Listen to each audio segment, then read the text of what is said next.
C'est important de cultiver cet art du moment, cet art du rebond, justement, le fait de ne pas trop vouloir planifier les choses, mais aussi de jouer un peu avec le contexte. Ça te paraît important, justement, à la lumière de ce que tu vas dire sur le livre?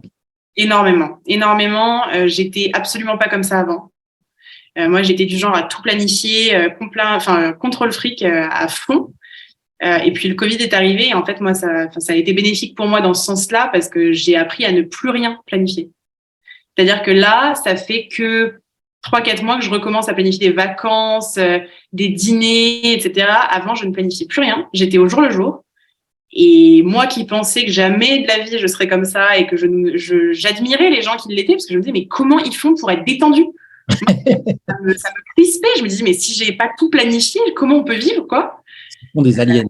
Ouais. Et puis finalement en fait c'est à mes yeux c'est eux qui ont raison parce que quand tu ne planifies rien, tu es beaucoup plus à l'écoute de plein de surprises qui peuvent arriver et que tu te bloques quand tu planifies tout. Donc non, ça, je pense que c'est intéressant. Et comment tu as pris conscience de ça? Tu parlais du confinement, mais quelle a été la mécanique un petit peu pour abandonner ce ressort du plan? Et bien tout simplement qu'à chaque fois que je planifiais quelque chose, il y avait un autre confinement. Donc je me suis dit, ben on va arrêter là, hein.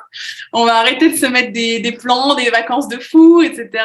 On va se calmer, on va vivre au jour le jour, on va profiter aussi. Je pense que j'ai appris à beaucoup plus profiter des instants du quotidien qu'avant.